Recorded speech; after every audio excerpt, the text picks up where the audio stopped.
শুরুতেই জানিয়ে দেব, এবার উত্তর কোরিয়ায় অস্ত্র পাঠাবে রাশিয়া, বলছে পুতিন। জানিয়ে দেব, লেবাননের যোদ্ধাদের ভিডিওতে ইসরায়েলের গোপন স্থাপনার তথ্য ফাঁস। এছাড়া রয়েছে, তাইওয়ানে হামলা চালানোর মার্কিন ফাঁদে পা দেবে না চীন, বলছে শি জিনপিং। এদিকে পারমাণবিক অস্ত্র নিয়ে যুক্তরাষ্ট্র ও চীনের অনানুষ্ঠানিক বৈঠকের সম্ভাবনা। সর্বশেষ রয়েছে, রাশিয়ার বিরুদ্ধে নতুন নিষেধাজ্ঞা জারিতে সম্মত হয়েছে ইউরোপীয় ইউনিয়ন। উত্তর কোরিয়ায় অস্ত্র পাঠাচ্ছে রাশিয়া, বলছে পুতিন। রাশিয়ার প্রেসিডেন্ট ভ্লাদিমির পুতিন বলেছেন, উত্তর কোরিয়ায় অস্ত্র পাঠাতে পারে রাশিয়া। মূলত ইউক্রেনে পশ্চিমাদের অস্ত্র পাঠানোর প্রতিশোধ হিসেবে এই পদক্ষেপ নেবে মস্কো। উত্তর কোরিয়া সফর শেষে ভিয়েতনামে গেছেন ভ্লাদিমির পুতিন। সেখানে তিনি সাংবাদিকদের সঙ্গে এসব কথা বলেছেন। উত্তর কোরিয়া সফরের সময় কিম জং উনের সঙ্গে পুতিন একটি প্রতিরক্ষা চুক্তিও করেছেন। এর আগে চলতি বছরের শুরুতে পুতিন হুঁশিয়ারি দিয়ে বলেন, পশ্চিমাদের শত্রুদের অস্ত্র দিতে পারে রাশিয়া, কারণ তারা ইউক্রেনকে অত্যাধুনিক অস্ত্র দিচ্ছে। এবার উত্তর কোরিয়া সফরে গিয়ে বিশ্বজুড়ে নতুন করে হইচই ফেলে দিয়েছেন রাশিয়ার প্রেসিডেন্ট ভ্লাদিমির পুতিন। জানিয়ে বিশ্ব রাজনীতিতে চলছে নানা বিশ্লেষণ। সকালে উত্তর কোরিয়া সফরে যান রাশিয়ার প্রেসিডেন্ট ভ্লাদিমির পুতিন। বিমানবন্দরে আগে থেকেই অপেক্ষা করছিলেন কিম জং উন। পরে সেখানে পুতিনকে স্বাগত জানান কিম। 24 বছরের মধ্যে উত্তর কোরিয়ার এটাই পুতিনের প্রথম সফর।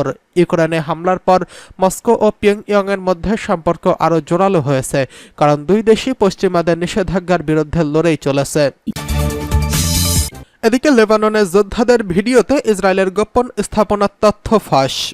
সব সময় অন্য দেশের উপর গোয়েন্দাগিরি চালালেও এবার নিজেই নিজেদের ফাঁদে পড়তে যাচ্ছে মধ্যপ্রাচ্যের বিস্ফোরা ইসরায়েল।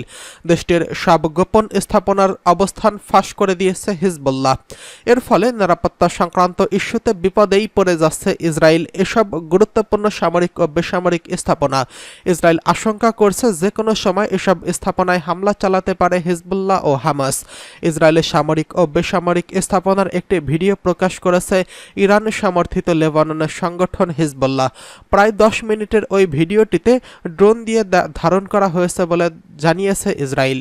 ধারণা করা হচ্ছে, ওই ভিডিওতে ইসরায়েলের বেশ কয়েকটি শহরের গুরুত্বপূর্ণ সামরিক বেসামরিক স্থাপনার গোপন অবস্থান প্রকাশ হয়ে পড়েছে। মঙ্গলবার সিএনএনে প্রকাশিত এক প্রতিবেদনে এমনটি জানানো হয়েছে। হিজবুল্লাহর প্রকাশিত ওই ভিডিওটির কিছু অংশ দিনের বেলায় ধারণ করা হয়। ভিডিওটিতে ইসরায়েলের লেবানন দক্ষিণ সীমান্ত থেকে দক্ষিণে অবস্থিত হাইফা বন্দরের জনবহুল শহর কিরেওয়াতের দৃশ্য দেখানো হয়েছে। ভিডিওটির অন্য অংশে হাইফার কাছে সামরিক কমপ্লেক্সে যেখানে ইসরায়েলের রাফাল অস্ত্র তৈরি হয় সেই কারখানা দেখানো হয়েছে। এছাড়া ভিডিওটিতে দেখানো হয়েছে আয়রন ডোম, ব্যাটারি এবং ক্ষেপণাস্ত্র সংরক্ষণাগার এবং রাডার স্থাপনা কেন্দ্র। পাশাপাশি ভিডিওটিতে ইসরায়েলের সামরিক যান, জাহাজ ও তেলের ডিপো দেখানো হয়েছে। ঘটনার পর হিজবুল্লাহকে সর্বাত্মক যুদ্ধের হুঁশিয়ারি দিয়েছে ইসরায়েল। দেশটির পররাষ্ট্রমন্ত্রী ইসরায়েল কাউটোস সামাজিক যোগাযোগ মাধ্যম এক্সে দেওয়া এক পোস্টে বলেন, হিজবুল্লাহ ও লেবাননের বিরুদ্ধে আমরা খেলার নিয়ম পরিবর্তনের খুব কাছাকাছি যাচ্ছে। যে কোনো মুহূর্তে সর্বাত্মক যুদ্ধে হিজবুল্লাহকে ধ্বংস করা হবে, ভয়াবহ আঘাত করা হবে লেবাননকে। 7 অক্টোবর ইসরায়েল ও হামাসের হামলার পরদিন থেকেই লেবাননে ইরান সমর্থিত অস্ত্রধারী গোষ্ঠী হিজবুল্লাহ ও ফিলিস্তিনিদের সমর্থনে ইসরায়েলে হামলা চালিয়ে আসছে। পাল্টা পদক্ষেপ হিসেবে হিজবুল্লাহর স্থাপনা লক্ষ্য করে হামলা করে আসছে ইসরায়েলও। যদিও যুক্তরাষ্ট্র ও মিত্ররা মধ্যপ্রাচ্যের শক্তিশালী প্যারামিলিটারি গোষ্ঠী হিজবুল্লাহকে আঘাত করার ব্যাপারে সতর্ক করেছে ইসরায়েলকে। তা সত্ত্বেও সাম্প্রতিক সপ্তাহগুলোতে দুই দেশের মধ্যে উত্তেজনা বৃদ্ধি পেয়েছে। তাইওয়ানে হামলা চালানোর মার্কিন ফাঁদে পা দেবে না চীন, বলছে শি জিনপিং। মার্কিন সরকারের চীনকে তাইওয়ানের উপর হামলা চালাতে প্ররোচিত করছে বলে অভিযোগ করেছেন চীনের প্রেসিডেন্ট শি জিনপিং। তিনি বলেছেন, বেইজিং এই ফাঁদে পা দেবে না। মার্কিন সরকার গত কয়েক দশক ধরেই তাইওয়ানের ব্যাপারে বিভ্রান্তিকর নীতি গ্রহণ করেছে। ফিনান্সিয়াল টাইমসের বরাত দিয়ে পার্স টুডে জানিয়েছে, চীনের প্রেসিডেন্ট শি জিনপিং গত বছরের এপ্রিলে ইউরোপীয় কমিশনের প্রধান উর্সুলা ফন ডেয়ার লিয়েনের সঙ্গে এক সাক্ষাতে এই হুঁশিয়ারি উচ্চারণ করেছিলেন। একটি ওয়াকিবহল সূত্র ফিনান্সিয়াল টাইমসকে জানিয়েছে যে শি জিনপিং তখনই তার দেশের কর্মকর্তাদেরকে মার্কিন ফাঁদে পা দেওয়ার ব্যাপারে সতর্ক করেছিলেন। তবে তিনি প্রথম কোনো বিদেশি কর্মকর্তা হিসেবে ভন ডেয়ার লায়নের সঙ্গে সাক্ষাতে বিষয়টি উত্থাপন করেন। ইউরোপীয় কমিশনের প্রধানের সঙ্গে চীনা প্রেসিডেন্টের সঙ্গে সাক্ষাতের পর প্রকাশিত প্রেস বিজ্ঞপ্তিতে জানানো হয়েছিল, Xi Jinping Ursula von der লেয়েনের সঙ্গে সাক্ষাতে বলেছিলেন যে তাইওয়ান চীনা স্বার্থের কেন্দ্রবিন্দুতে অবস্থান করছেন। এ সম্পর্কে স্পষ্ট করে বলেন, কেউ যদি এই আশা করে যে চীন তাইওয়ানের ব্যাপারে আপোষ কিংবা পশ্চাদপসরণ করবে তাহলে সেই দুঃস্বপ্ন দেখছে এবং নিজের পায়ে গুলি চালাচ্ছে। ফিনান্সিয়াল টাইমসের খবর অনুযায়ী চীনা প্রেসিডেন্ট শি জিনপিং মার্কিন সরকারের বিরুদ্ধে এই হুঁশিয়ারি দিয়েছিলেন, সেই কথা প্রেস বিজ্ঞপ্তিতে প্রকাশ করা হয়নি।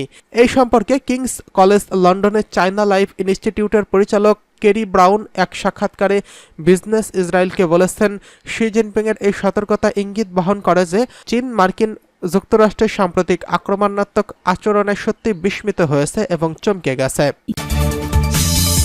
এদিকে পারমাণবিক অস্ত্র নিয়ে যুক্তরাষ্ট্র ও চীনের মধ্যে বৈঠকের সম্ভাবনা। 5 বছরের মধ্যে প্রথমবারের মতো পারমাণবিক অস্ত্র নিয়ে অনানুষ্ঠানিক আলোচনা করেছে যুক্তরাষ্ট্র ও চীন।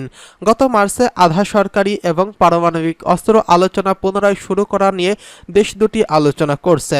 বেইজিংয়ের প্রতিনিধিরা মার্কিন প্রতিনিধিদের জানিয়েছেন, তাইওয়ানের বিরুদ্ধে পারমাণবিক হুমকির আশ্রয় নেবে না তারা। আলোচনার অংশ নেওয়া 2 আমেরিকান প্রতিনিধির বরাতে ব্রিটিশ বার্তা সংস্থা রয়টার্স এই খবর জানিয়েছেন। কথোপকথনের সময় তাইওয়ান ইস্যু নিয়ে উদ্বেগ প্রকাশ করে মার্কিন প্রতিনিধিরা। তাদের আশঙ্কা, তাইওয়ানের বিরুদ্ধে সংঘাতে পরাজয়ের মুখোমুখি হলে চীন পারমাণবিক অস্ত্র ব্যবহার করতে পারে বা ব্যবহারের হুমকি দিতে পারে। তখন চীন এমন কিছু করবে না বলে তাদের আশ্বস্ত করে চীনা প্রতিনিধিরা।